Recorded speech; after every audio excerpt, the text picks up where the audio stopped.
Welcome to another episode of the Doctor and the Dork, guys. Thank you for joining us for episode 8 here. This is Frank checking in with Olivia. Hi, everyone.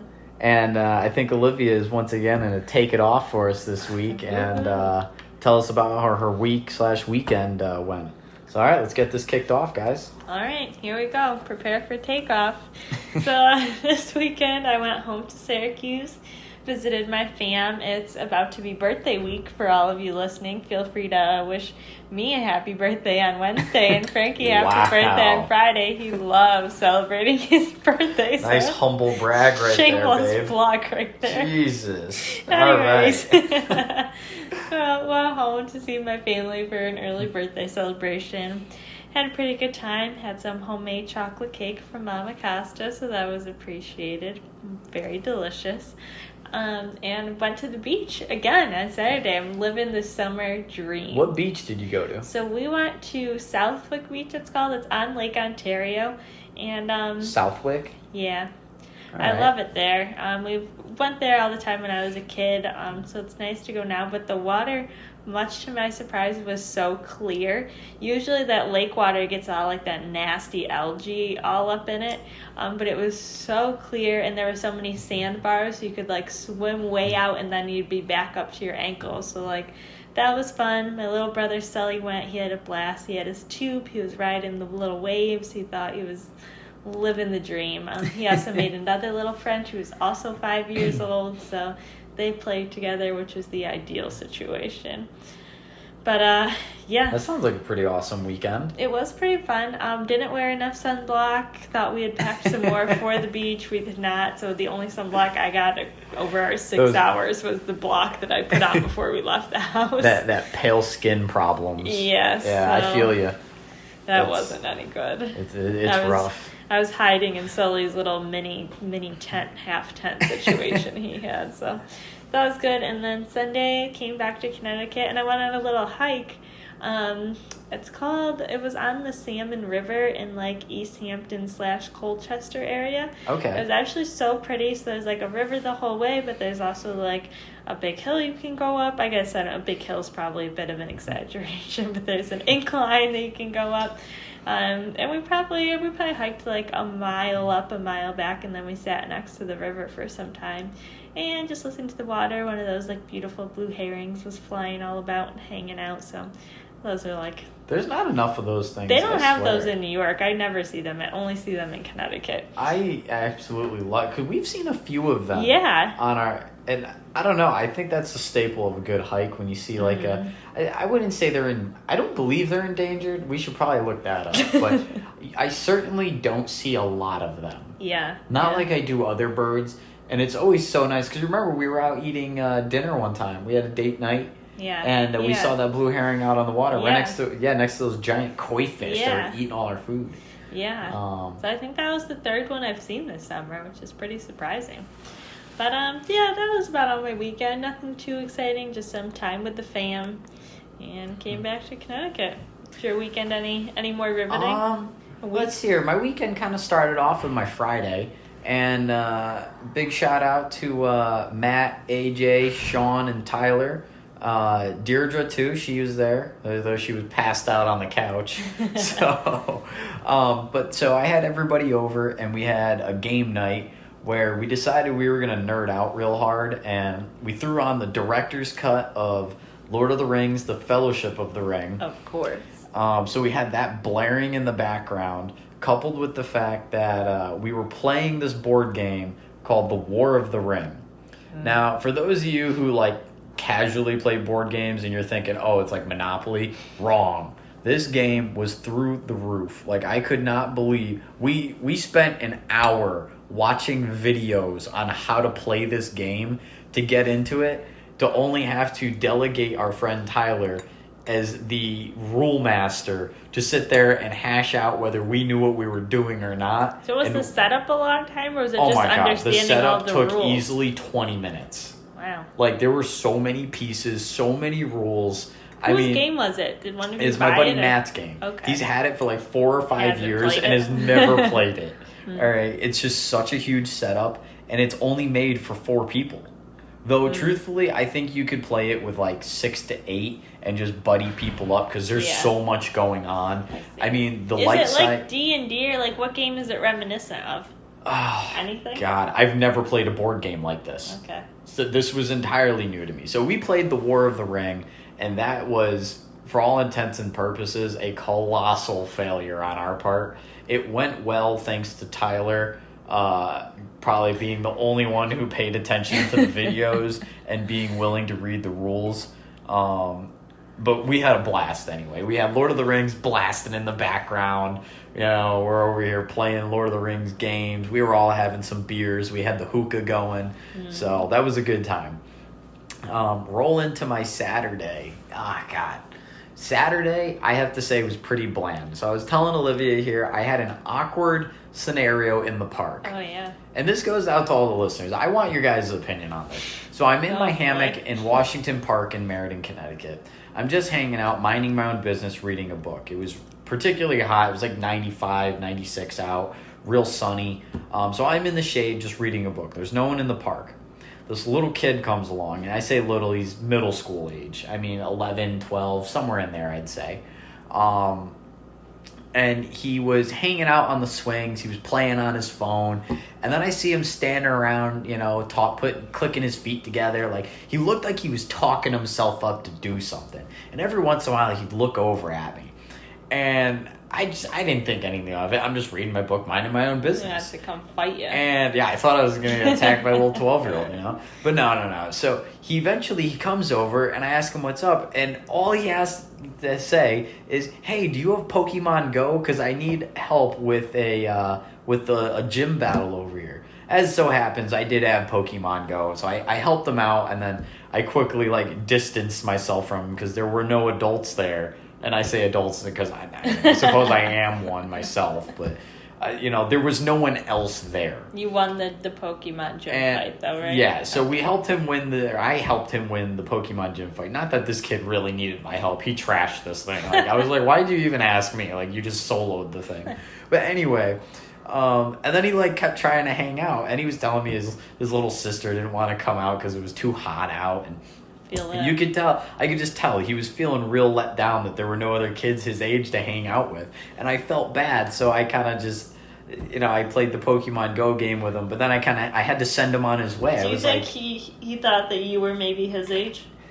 I think so. I think he probably, because I was shaved at the time, so yeah. I'm willing to bet he probably thought I was 12, because that's what I look like, you know? So, had the baby face going on. But yeah, I just felt so bad. I had to send this kid away, and he was like so down and out, and he was like, all right. And then he like went back to the swings playing his Pokemon Go. But I was just like, that's gotta suck being that little kid. But my question to listeners is, would you have done the same thing, or would you have been like, kid, get the hell away from me? Like, no way I'm hanging out with an 11-year-old kid alone in a park, especially when I don't know him. No, I think that's fine. I think you can do that. So, I don't know. I was just so iffy about it. And if you're an 11-year-old kid listening to the show, you probably shouldn't go and talk to random strangers in hammocks. But Frankie encourages that, so. No, I don't encourage it, but I'm also like, oh man, I didn't know what to do, and I didn't want to be mean because I felt for him. I was like, he's in the park, he's all down and out, his siblings won't hang out with him, he's got no friends out right now, and it was a beautiful day. I'm like, I remember when I was a kid, I was either reading a book, playing video games, or on my bicycle. And on a day like that, for sure, my parents who are going to listen to this would have kicked me out the door and been like, go play. Yeah. And I'd have been gone all day. Mm-hmm. And, but yeah, so other than that was my Saturday. It was very boring. Sunday rolls around, and I went out to our buddy Matt Dovis's property. Now, if you guys remember back to episode 4 and 5, Olivia and I had talked about we went camping on our friend's property. Well, while we were out there, we started chopping down part of his woods, or his property, to clear a view for his tower that he has that overlooks the property, has a great scenic view. The only problem is it grew in years and years ago. It didn't grow in anytime soon because there's trees that are easily 40 years old out there. And so we're out there chopping down trees all day, hauling them out of the way. And I have to say, Olivia, you are going to love the view. Yeah. We have done I'm telling you, you saw it, and all we did, and that was that weekend that we did work, and it looked night and day. You guys must have firewood for days. Oh my God, they have so much firewood. I have enough wood to build a new log cabin on the property. Oh yes, for sure. We've chopped down so many trees over there. And, we had a 6-7 man crew out there. Wow. We were going at it. It was a hot day to be chopping down trees. It wasn't too bad, though. We kept some of the big trees and cleared all the little stuff. Yeah. And we kept the big ones for shade. Yeah. So, but I'm telling you, we're going to take some photos for you guys. We're going to be going camping again in August. And we're going to take some photos. I think I have a before photo of the tower. Okay. And I'm telling you, it's going to blow your mind, the difference. Like, can't wait for my mind to be blown. It actually, you can't even, I didn't even recognize it. It's just, it's very weird. But all right, so I think the next, that wraps up kind of, I haven't had too many exciting things going on. I so, feel you. So I think we should roll into our book review. It's that time of the month. It's that time, everybody. Episode 8. Can you believe we've made it? So our book that we read was called This Mortal Coil, in case you've forgotten. It's by Emily Suvada. And the one sentence review is basically like this world has got some sort of virus, which is not really reminiscence of our current times, but if you want to think of it that way, you can. Anyways, there's a vaccine available, but it's hidden, and some DNA has to be hacked in order to get it. And so it's all about this girl who essentially needs to find the vaccine in order to cure everybody, and it's about her journey. Overall, I thought it was a good book. I loved this book. I liked it much better than the last book that we read, which was the book by the Fight Club author. That's all I remember. Damned. Yes, Damned by Nick Palachuk. But I just love a good young adult sci-fi book. God. It's got the perfect amount of love. There's a good romance in it, I suppose. But so it was an interesting book overall because I thought it was very reminiscent of today's day and age. I guess. Yeah, so. There's some terrible virus taking over the world. Yeah. Well, I guess in this book it already took it over. Yeah, hardcore. The Hydra virus. Yeah. Which is a terrifying name. Yeah. In and of itself, it causes people to explode into red mist and stuff. It's crazy. But they had an awesome plot twist at the end. Yeah. I would say for 415 pages, right? Yeah, it was a pretty long book. On the money. I would say it was a solid, I'll give it a 4 out of 5 stars. Okay. I thought it was a really good book, but I'm personally not a big fan of the young romance. I'm I don't know, it's just a little... I don't get into it. It's not my thing. Not deep enough. Not passionate enough. Exactly. It seems like such a weird tangential storyline to have. It's like a subplot to the main plot. You need that though. If the book doesn't have a romance line, why are you reading the book? For people to explode into pink mist from a Hydra virus. Every book's got it. It's like life. Everybody has a little romance in their life. Might not be the whole story. If I need romance, I'm going to go read a James Bond novel, right? You got all the romance in there. Anyways, this was also a trilogy, so I think I'm going to stop in my local library and see if they have the next two. But that was a good idea. I think I might just buy it because we already bought the first one. See, I don't know if I loved it enough to buy the next two, but... So, what did you think about the book, though? I really liked it. I'd probably give it out of 5. I'd probably also give it a 4 out of 5. Yeah. Definitely not a 5 out of 5. No, it was lacking in certain areas. I think they could have done a little more character development, early on in the characters' lives. I felt like I was plugging in holes for the characters, and then I found out more about them later. That, and they dropped a couple of characters that were early in the story that they would occasionally bring up, even though we had no new information about them. Yeah. But overall, it was a good book. Yeah. Well worth the, what was it, $12 I think we got it for? Yeah, something. $12.99 in the U.S. So well worth the $12.99, guys. Definitely a read for people, teenagers, 20s, maybe early 30s. 27, you got it. Just read it.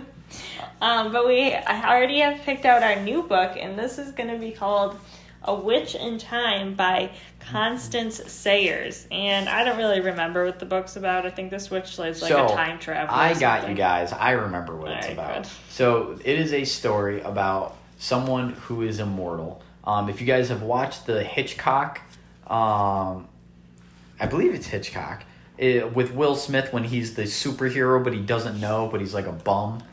But anyway, basically you have two people who are continuously attracted to each other throughout time, and they keep being reincarnated over and over and over and finding each other.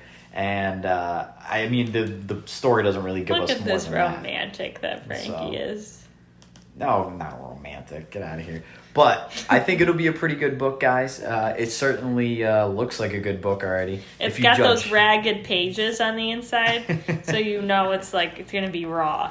Yeah. The other thing I think it is, too, is the fact that it has a good book cover.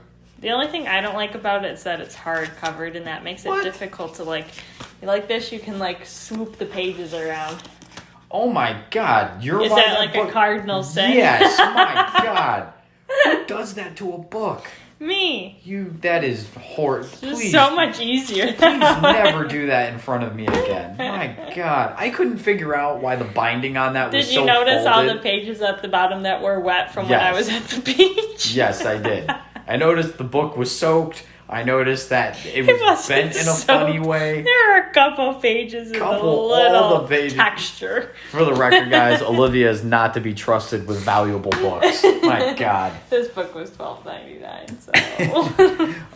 But the next book is definitely looking up like it's going to be pretty good. We'll keep you posted. We'll get with you guys in 4 weeks, I would say. Yeah, hopefully. Well, we're announcing at episode 8, so episode 12 is when we'll do our review on it. Yep. But maybe you want to read a book yourself. Or maybe you want to listen to a book yourself. Because who's got time to read these days? Well, you're in luck. We have a free Audible book for you. You're going to go to audibletrial/Doctor and Dork. Did you find out, was it the regular slash or the backslash? So it is actually a backslash. Okay. But it is audibletrial.com/Doctor and Dork. Just the words Doctor and Dork. No thes in there. We'll also tag this on all of our stuff. But that's right, guys. We got our first sponsor. So sorta. That is our very unhumble brag right there. I'm just saying this is a big moment for us. So we couldn't be happier to be here. Support your friendly podcasters. So if you guys sign on for 30 days, it's a free trial for 30 days, and you get one book out of it. I highly recommend Audible. I use them through my work all the time. What's been one of the best books you've listened to so far on Audible? I would say my best recommendation would be Jordan Peterson's 12 Rules for Life. You were going to pick that one. But if you're looking for something relaxing to listen to, Jurassic Park took me by surprise. That was an amazing book. I don't think that's really a relaxing to listen. Oh my God. I don't get a little stressed out. Honestly, it was such a thriller. Oh my God, it was so it was nothing like the movie. Relaxing and thriller at the same time. Oh God, that's like people who watch horror movies, you know. But all right, guys, so that's our big news is we actually have an Audible account sponsor now. So that's really cool. We can't wait to come to you guys with more sponsorships as we get them. We'll start kind of developing a little ad block, I guess, either at the beginning or the end, because I think it throws us off doing it in the middle. You think so? You don't think this is good right now? I think we're doing good. Okay. I think we're handling it good, but I think we could do better. Oh, all right. Yeah. All right. Yeah, that's right, guys. We're striving to do better all the time. Yeah. But all right, I think we're going to roll right into, that's our ad, so I think we're going to roll right into the dork section. Awkward. You know somebody's going to get a laugh out of it. So I'm going to roll into my little dork section here. Oh, boy. So, it says little. He's got like 10 bullet points. Oh my God. I have like 3 bullet points here, guys. This is going to be a short episode, I think. Literally, somebody write down how many episodes he said that for. Oh my God. We're only at 19 this minutes. One might actually be short. All right. Let me get moving here. All right. So, guys, down in Mexico, they have found, this is off my little technical rants that I do, but down in Mexico, they found a cave that has tools that they've backdated to 30,000 years old. Now, there are there have been theories out there that there have been people on this continent for older than they originally thought of, like, because they were thinking 10,000 years ago is about when people showed up in the Americas. Yeah. And now they have evidence that there's tools dating back to 30,000. Do you think it's humans or do you think it's, the aliens? No, I think it was people because they were pretty simplistic tools. And Screwdriver, hammer. There is a gentleman that has a very big say in this stuff. I cannot think of his name. Is it not Graham Hancock? I'm not going to know the answer to this. John Hancock? No. Give me 1 second here. I will think of his name. Alexander Graham. Didn't he make the telephone? No. Oh, God. Well, I think it is Graham Hancock. Yes, it is. I'm sorry, guys. I'm drawing on. But needless to say, really cool that we're finding stuff more about our history that's that old. Next, I have Bill&Ted 3. For those of you who grew up in the 90s, Bill&Ted was a cool sci-fi movie where they traveled to get their book report done. And then they did another thing where they traveled to do something else like make music. But they're coming out with Bill&Ted 3, which if you're a Keanu Reeves fan, there you go. You'll know what the movie is. That's slotted to come out September 1st. And my last thing I have is... Wow, this is a real quick segment. Yeah. No, this really is... Breezing through these. Usually you get sidetracked. I really don't have a lot to say this week. Right, it's been... the world has been, I guess, pretty... I don't want to say quiet, but nothing outstanding that's really caught my eye. I'm sure there are outstanding things going on out there. Yeah. But I just haven't seen them. Okay. The last thing that I think is cool is the Corning Gorilla Glass. If you guys don't know who they are, I'm just learning out about them. But they do the glass for our iPhones and our Androids. Now, they are making a new glass for this fall that is twice as scratch resistant as the 2018 version they had that basically all of us are walking around with. I gotta say, though, like, I've broken my screen before, but I don't think I've ever scratched my screen. That's what I'm saying. So why don't they just come up with a screen that doesn't crack? Well, it's scratch/crack proof up to 12 falls from 1 meter high. I bet it's got to land a certain way in order for that I'm sure it does. To be true. But why don't they just use plastic instead of glass? I don't know. Do I look like I work for Corning? You're reporting this news story. I thought you'd know about. No, I would not know. So I don't know why they use glass instead of plastic. I bet it has something to do with detecting your finger. It probably also has something to do with, I'm willing to bet the glass is actually sturdier than the plastic. I bet plastic is way more scratchable than it is breakable, whereas true. Glass is harder to scratch, but not as hard to break. All right, I'm willing to bite. So, and I bet more scratches happen than breaks. I'm willing to bet your screen gets more scratches for sure. All right. I can't tell you how often I throw my keys and my phone into the same pocket. Yeah, and have you ever scratched it?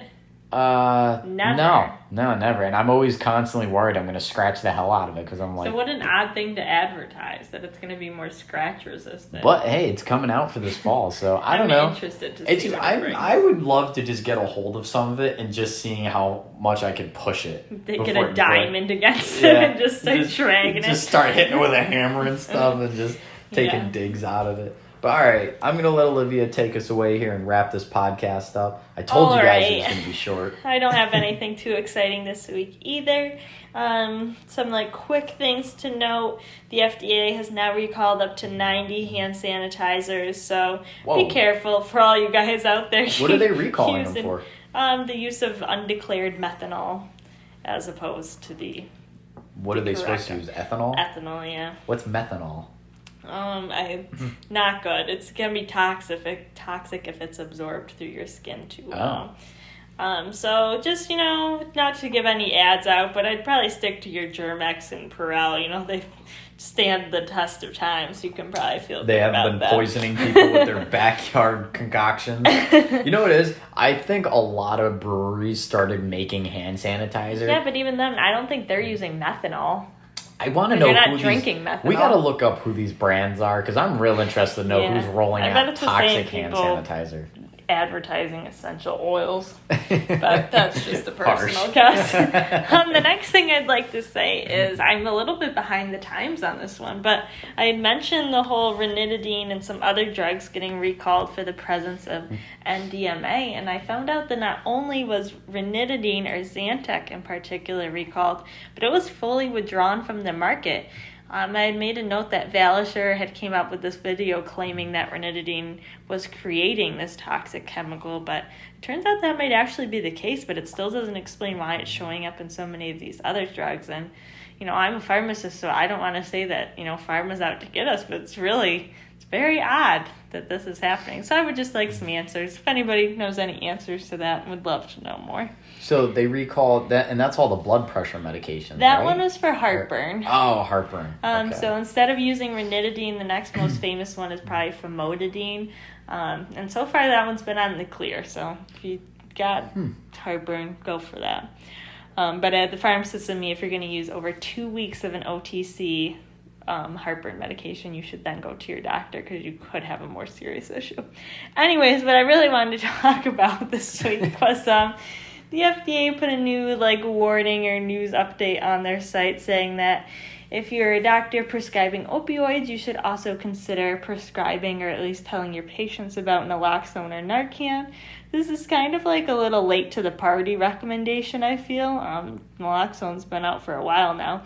So this is like the... What's that? It's the reversal. You can shoot up somebody's nose. I mean, they have injections too, but the layman can just shoot it up somebody's nose if they have an opioid overdose. Oh, okay. So if you find somebody on the street that stopped breathing, or if maybe your old granny just started taking oxycodone for her hip pain or something, you want to have it on hand just in case maybe she takes it too much. She forgot she just took a dose, she took another dose, and now she's breathing really slow or she isn't responding. So they're recommending that, and the pharmacist in me wants to tell you, you can actually get this at any pharmacy without a prescription. So you can go up to your pharmacy. Most insurances will cover it so that it's less than $20. If your insurance doesn't cover it, most stores are going to have some sort of coupon code that you can get it with. So yeah, I think that's just something to be really aware of. And this is the stuff that reverses opioids, right? Yeah, so basically usually the opioid binds to a receptor, and this comes in and competes for that receptor and says, opioid, get off my spot, and then it binds there, so for a moment in time you don't have that oxycodone, heroin, methadone, whatever opioid it is that you're taking. Okay, so that's and it doesn't give you a counter high or anything like that? No, in fact, the biggest thing that they warn you, probably less so in your grandma and more so in your addict, is that the person's going to be really agitated when you give it to them because they're going to go from being on cloud 9, best high of their life, to completely sober. It's going to be a lot for their body to handle. Usually they throw up, so if you're going to give it, they tell you to administer it up the nose, turn the person on their side in case they start throwing up, and then call 911 because the Narcan usually only works for an hour up to 2 hours if you're lucky.